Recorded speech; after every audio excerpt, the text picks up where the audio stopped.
pour la confiance, fidélité, bon, mais c'est là qu'on pèse dans le magazine d'actualité générale. Boulou et Goma, Gongouf, le Congo, Makasa Congo, beaucoup de Congo.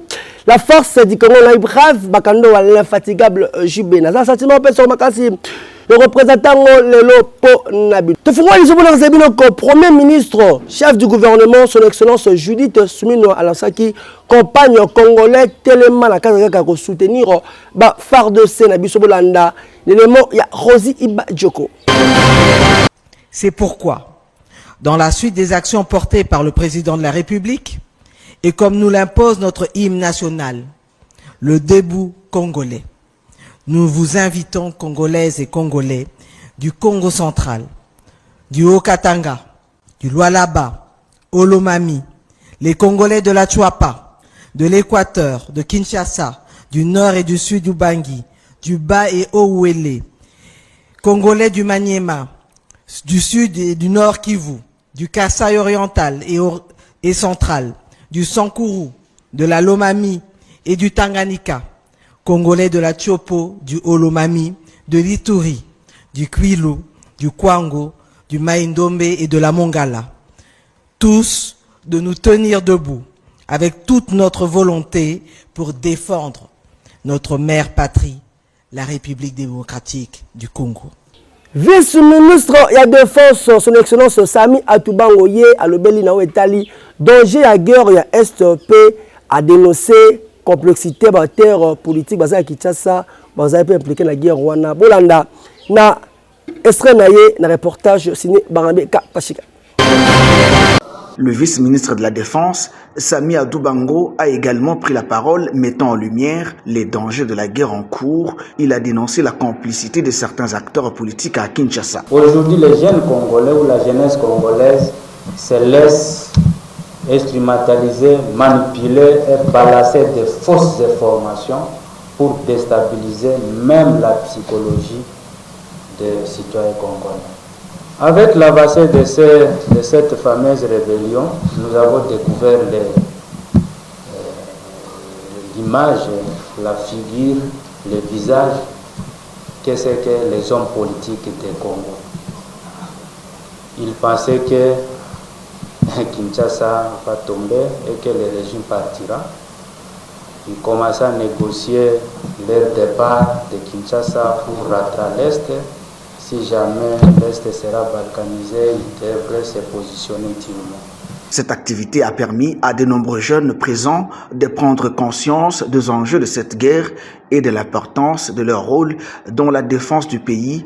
Les participants ont été appelés à lutter activement contre la désinformation et à se protéger contre l'influence du poison rwandais, tout en contribuant à la défense de la souveraineté nationale face à l'ennemi.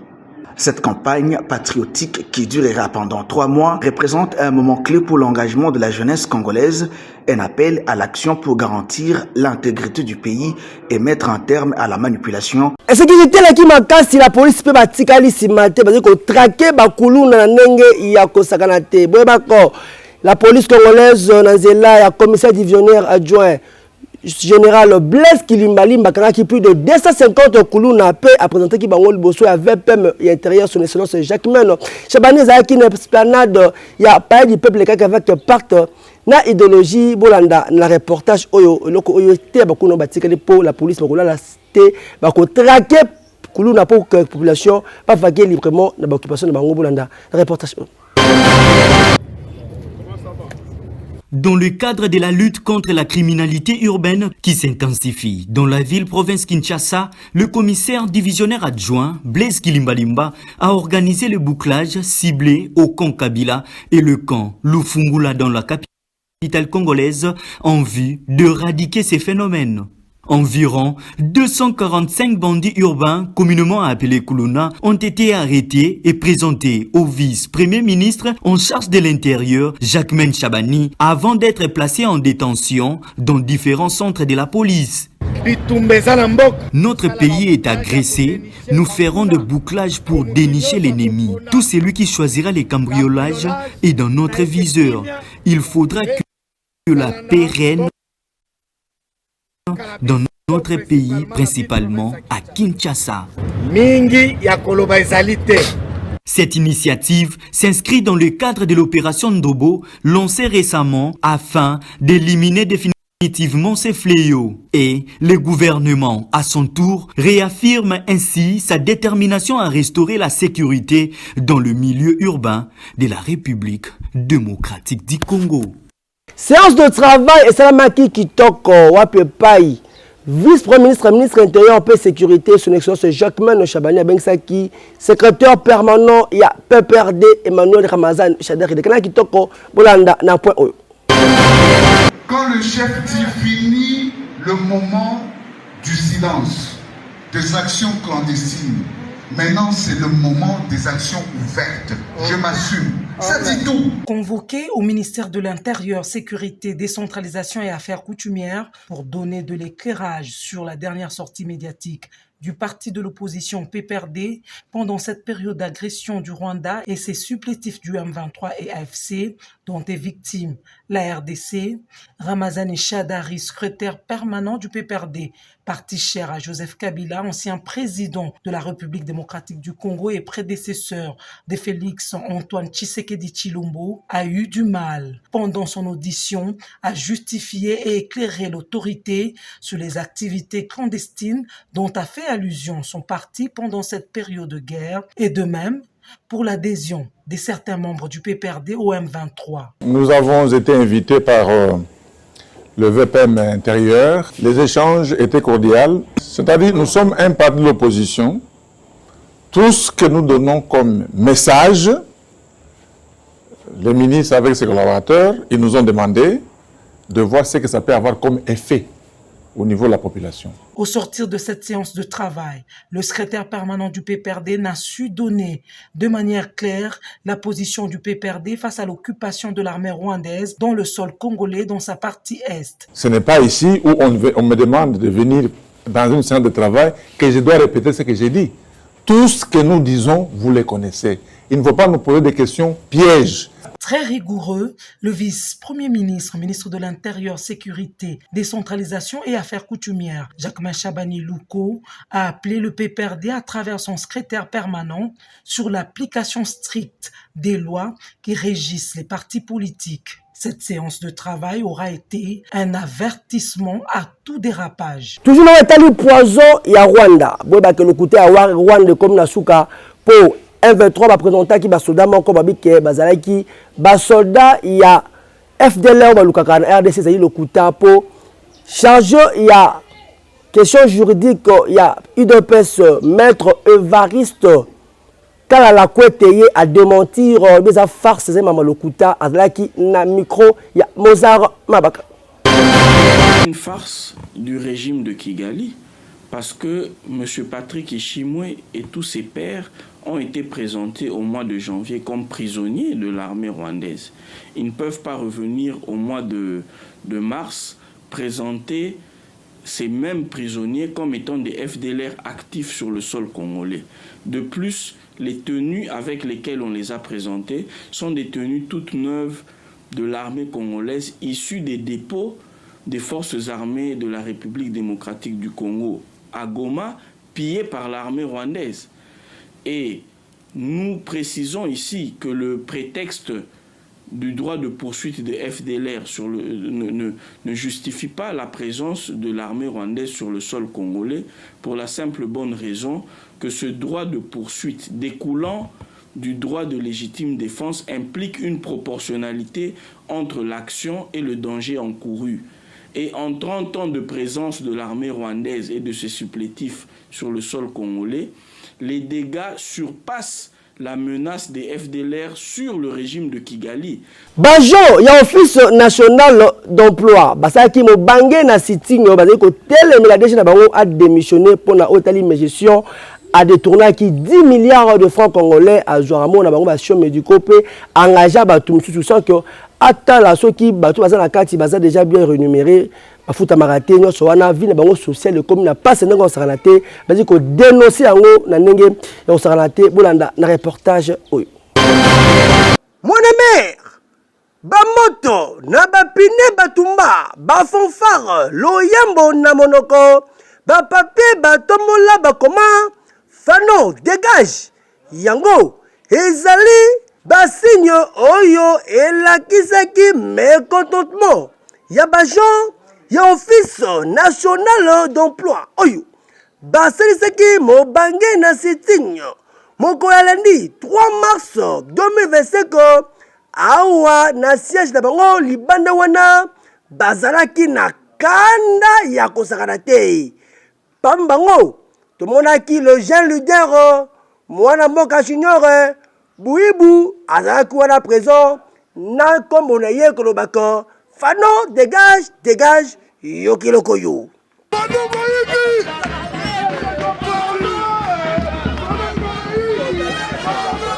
Boye bako tina sitting ezali po bazali kosenga na DG ya ONEM mwana mboka Fano Beya Ngombe a démissionné veut dire atika ebonga na ye pona gestion détournement ya hyper ya 10 milliards de francs congolais détournement ya paiement ya ba soins médicaux ya ba gens paiement ya ba gens o esali plus de 4 mois mokoka bafuta makate lisusu alongola ba gens mususu na ONEM atia ye eloko wana esalaka ba gens bazokemba na ndenge kosala te banyongi po vie sociale ekomi mbilinga bazali vraiment déterminé po bango balobi ko baregrete na comportement ya DG Fano Beya Ngombe po azali kosabote vraiment vision ya chef de l'État Félix Antoine Tshisekedi Tshilombo na secteur ya emploi boka ndenge balisaki loseba na micro ya bulu yeke mag. Lembi détournement ya DG Fano Beya. DG Fano Beya bomi ONEM a suspendre batu pona ko engager bandeko na ye. Azo détourner mongo ya bajan 8 mois. Bajan ba futa makate. Azali ko banga président de la République te. Ba ali ko banga ministre à travail te. Ba ali a complicité na banguna. O ba ko bundisa Congo. Banguna République. Banguna République. Ako yi bambongo ONEM. Bona finance pa bandumba. E banguna. Yango wana etake biso baja ONEM. Tozo déclarer fils maison. Tozo déclarer fils maison. Ba droit to futa matin le 4 mois. To futa matin. Hey! Yaboye DG Fano Beya Ngombe okosilisa ngo na bandako na bino ti ba ko siffler ba jema lobi soko démissionné te basisi oyo ekosala malokola mvula na tango ya mvula eyokani.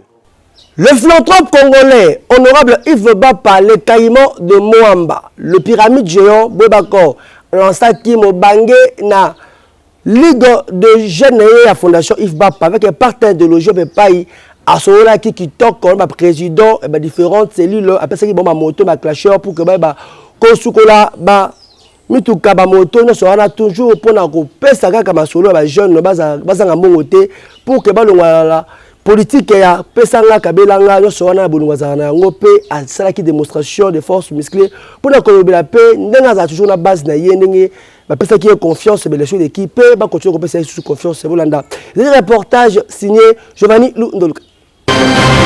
Yaya Tikanev soko tango balidea politicien mususu bazali kobanga s'afficher na terrain politique par rapport ya situation ya mboka na biso.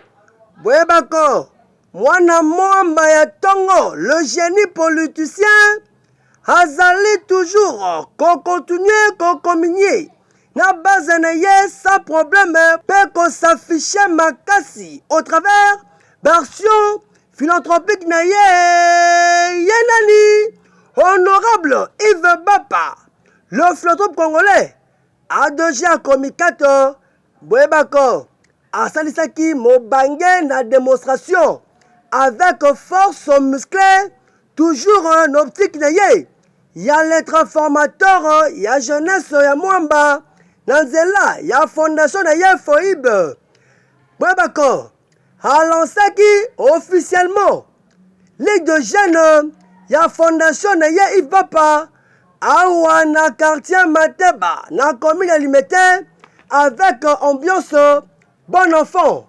Tout le monde a qui présence. Bah, jeune garçon, jeune fille, maman, bah papa, bah zala qui présent. Zala qui né pour nous présenter bah président. Et bah ligue de jeunes fondation de la cérémonie wana paye. Qu'on pèse la bango bah moto. Moko veut dire moto électrique. Paye bah clasheur. On est comme ça là que bah bah na kozwa mbongo pour que bah zala autonome. Paye bah faire avancer. Bah c'est na bango plus na ligue de jeunes. Nyonso et bandaki na mode circonstance oyo inspecteur général de la fondation mon mboka Patrick Mosengo a expliqué que te sosto tina ya journée yango pe yemoko le flotteur congolais la bouche autorisée le caïman le 001 à la fondation honorable Yves Bapa le pyramide géant azwaki maloba pona ko expliquer bango ndenge nini ba jeune oyo il faut azwa moto oyo ba clasher oyo basalako bana ko gérer yango kitoko e botambuma pe au cours à cérémonie yango honorable Yves Bapa azangaki te ko expliquer ba œuvre à venir oyo et ko salako fondation bana ko vivre avec un pacte na idéologie parce que c'est en cours bientôt et ko sila avec un pacte na idéologie. Vraiment, ezalaki vraiment ambiance moko bon enfant po akabolaki pe na ba jeune fille maman bilamba bakisa maputa moko kaka ndenge ozo komona bilili pe apanzaki teke yokelanga eloko oyo biso tozali bana ya nzambe lokola tozali baheritier ya nzambe mwe tozanga eloko nyonso ezali na ntango nango bazwaki bana oyo baitilizaki bango na bangi bazwaki bana oyo bakotaki zododo bakotaki bombe oyebi nini nasali na mombele oyo toyaki kotransforme oyebi mombele ezali kokota masiala te masiala ekota te mososo ekota te ezali obengai oyo moto nasangisi lelo bakate yango olobi tobanda na eloko moko na baligue de jeunes oyo ndambo ezali processus tokende malembe totalaki na mombele tozwi selile ya papi nalingi confusion ezala te naye kotika biloko ya bato nyonso te naye kotika biloko ya bato moko spécifique elakisi bato identifie selile oyo toye kotikela biloko ezali oyo toyaki na bango na réunion baka na kati ya ligue des jeunes na kati ya baselile baprésidente na bango baaliawa mpe bayebi bango boye te nde bakolo biloko oyo fondation eza ya bango te fondation apesi bango po totala mpe mayele ya jeunesse ndenge nini na mosole bando bimisa nini bajeune bakokosala na mayele na bamama présidente mpona bajeune mpona bamama te po après 3 mois place oyo tozali oyo naza koyela bajeune motuka moko ya kombi bobenga yango nini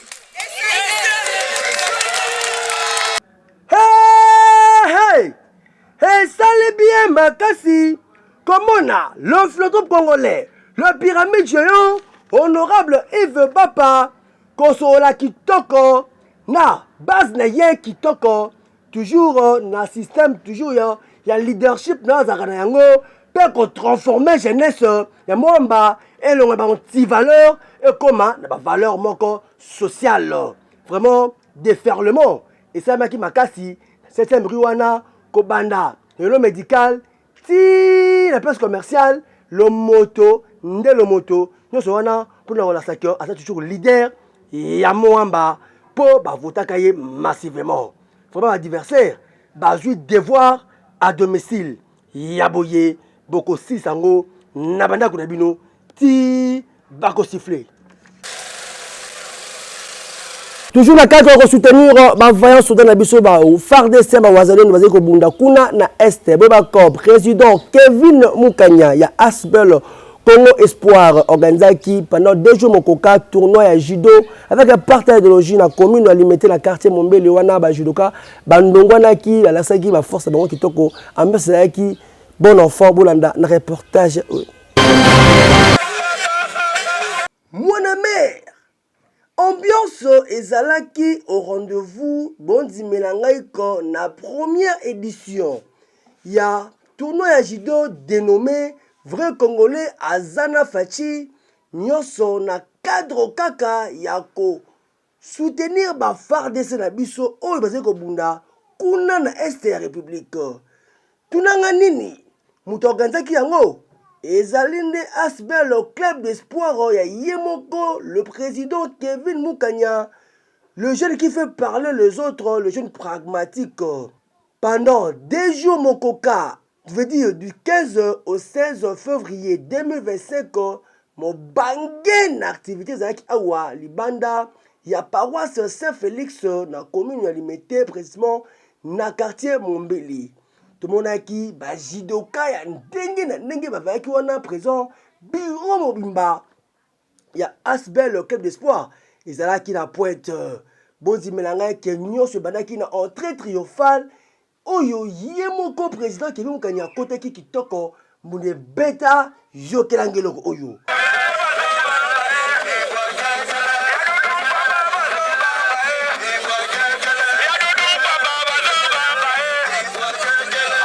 à sa place à Téléma à Pesambote carrément na bilili à sa démonstration et balati qui sentir vraiment le koyo bête qui va beaucoup makasi et bon le moment le plus premier engaye zakinde bitumba ya bilombe entre judo club Saint-Félix face ya nouvelle génération judo club Mombele ya judo club ya Saint-Armand ya judo club ya Masamba babunde équipe qui toko P judo club ya ndenge na ndenge ezalaki wana kitoko vraiment bamoroti baipone ezalaki au rendez-vous kaka ndenge ozomona wana bilombe banyonganaki kitoko population basepele komona spectacle oyo nyonso kaka mpona kosoutenir FARDC na biso bazali kobunda na este du Congo sukaki wana te suka ezalaki nde engai ye sombele suka bisamba po Yemoko président Kevin Mukanya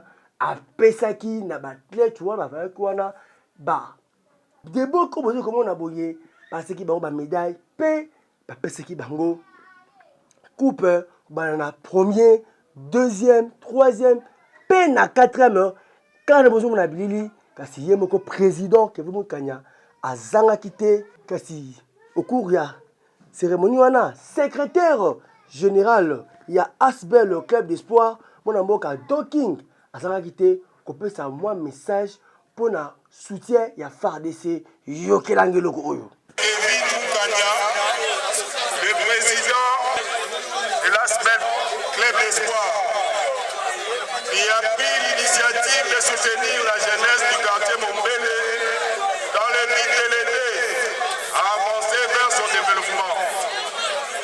J'exprime ma gratitude également à tous ceux qui ont contribué à la réussite de cet événement.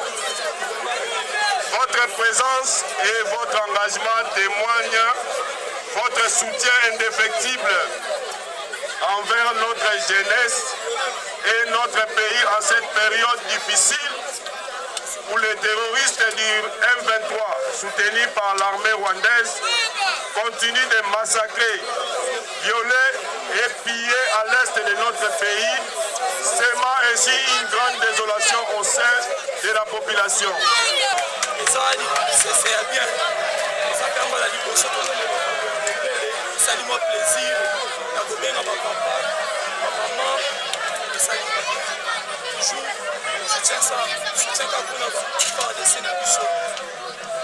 encouragement kaka tozalaka na nsima na bango totombola bango tokumisa bango likolo ezala ya biso.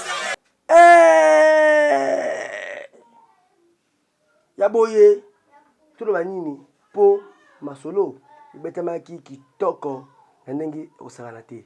Population mombele basepelaki ya koloba kutu ya bisa te eyokani. Balemo ya garde républicaine bwe bako basalaki mobange na marche ya endurance pe ya dissuasion mokolo ya samedi elekala kitoko avec partenaire idéologie batamolaki makolo kobana aéroport international ya Njili ti na camp Tchatch elekala kitoko avec partenaire idéologie.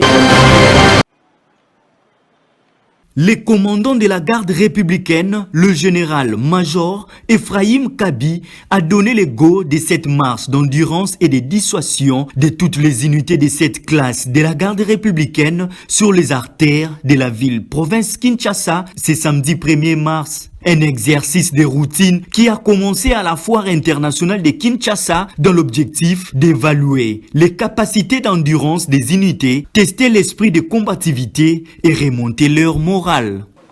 Circonstance ya lelo na activité otokosala na komanda tout d'abord kotimela bino mbote ya mokonzi ya mboka notre commandant suprême, le président de la République Félix Antoine Tshisekedi, Oezali, yako accompagné par la biso ya FARDC, na misala na biso nyonso, yako défendre l'intégrité territoriale na biso, nazali kozonge la paix au martelé yango, que exercice tozali kosala lelo. Et ça aussi qu'on s'inscrit toujours la réalisation de la mission. Les FARDC font la fierté du pays et d'un patriotisme avéré. Les militaires sont appelés à protéger et sécuriser le président de la République, commandant suprême des forces armées et de la police nationale congolaise, certains invités des marques ainsi que sa famille, et défendre l'intégrité territoriale de la nation congolaise. L'éducation babako espulo ya Bumbude mwana mboka Cyprien Tabala azalaki na mobange na réunion ba chef d'établissement mobimba wana basolaki na etali reménagement ya calendrier scolaire pe ba fiche ya remplissage ba point avec un partenaire idéologie Giovanni Lundelu kazaki kuna sima kon pour na compte ya Bulu Eki Mag. Mwana mère tikanga na bisaoko espulo ya Bumbude mwana mboka Cyprien Tabala azali toujours wana pona corridore image toujours ya Bumbude bondi melanga iko ezalaki nde mobange na réunion oyo asalaki ngo awa na Bumbude wapi epai asangisaki ba chef d'établissement yele na ndenge ya kosakana te. Déjà awa déjà na bureau na ye yes pour le Bumbude ba jo bavandaki kitoko pe balonga wana inde ti awa na salle oyo ayambaki ba chef d'établissement pour leur bango ba sujet ya ndenge na ndenge balobaki o etali calendrier ya année scolaire 2024-2025 oyo ezalaki réaménagé abetaki teke na o etali ba fiche veut dire E02 EPE 04 pona o etali remplissage ya ba point ya bana balobelaki masolo ya cadre juridique pe masolo ya ndenge na ndenge ba chef d'établissement bazalaki na esengo ya makasi komona espoule na bango ya Bumbude kobeta teke kose familiariser na bango bazangaki te kopose ba question moko pe espoule ya Bumbude abetaki yango da ndenge kozomona bilili kasi ezalaki kitoko avec ambiance bon enfant po baliaki bilei oyo ekosalaka bango pe na ntango na bango bakende mekona na bango bapesa lisusu masolo epai ya baenseignant mpo bayeba koremplir masolo etali bapo ya bana mpona enafepe kitoko pe na enseignement ya maternelle bondimela ngai ko ambiance ezalaki bon enfant boka ndenge ye moko espoul ya Bumbude alisaki teke. Chaque école doit savoir là où il est situé pour les faire. Donc, regroupement des écoles par centre. Donc, ce sont les points qu'on a parlé à ce qui concerne notre réunion d'aujourd'hui. Donc, le calendrier scolaire est ménagé, fiche E02 et E04, liste déclarative et définitive, les actes juridiques. Quand on parle des actes juridiques, nous voyons les arrêtés, notifications, micro-plans. Plus enfin, le regroupement des écoles par centre. Je dois quand même les faire regrouper, donner les consignes, les conseils, les instructions pour que nous ne tombions pas dans les pièges de l'ennemi. Nous devons travailler en collaboration avec les ministères, avec l'État pour que nous puissions avancer notre secteur éducatif. J'ai instruit le chef d'établissement qui devait être prudent de ne pas accepter n'importe qui quand venant à l'école, que soit disant les soirs des bonbons, biscuits, tout ça, distribution des bonbons, biscuits, non. Puisque ces problèmes nous posent problème. Interdiction de vente de bonbons dans les écoles, de biscuits. Et ça les bien makasi, bon si melangai ko, balobelaki mahambu, il y a prévision budgétaire ya l'école, pe ba ça qui ba promoteur ba la même oral mais chef d'établissement. Kasi o ezali ya passe ezali ke mikolo oyo phénomène moko ezali ko leka na école. Ko pesa bana ba chocolat pe ko pesa bana ba bonbon ezali na sucrerie makasi kasi ba qui ba chef d'établissement ba salangele ba za la vigilant ba kanga ba tuwana po bonbon wana ezali ko pesa pasi na zoto ya bana ba bana ko kanga ba tuwana pe ba tina bango na ki de 3 pour ça la kitoko. Vraiment oyo espoul ya Bumbude mona mboka supplier tabala sali ezali eloko ya kopesa ye longonya po aye kopesa nde masolo na ndenge ya kosakana te na ndenge ya strabele stray eyokani. Les 40 sont quitte la messe dite comme la souka présentation à magazine d'actualité générale. Boulou yeke magangu vya Congo makasa Congo bukolo Congo. La force du Congo on brave bakando wa l'infatigable Jubé Nazaki assassinat pesa makasi. Le président lelo pona bino. Merci mingi na posta reshima zaki na simba ya caméra Ervin Zako machine madaka daka. Barame kapashi karosi ba joko sa édition qui toko. To si bino ko tu as toujours des Cap Vert, vous avez besoin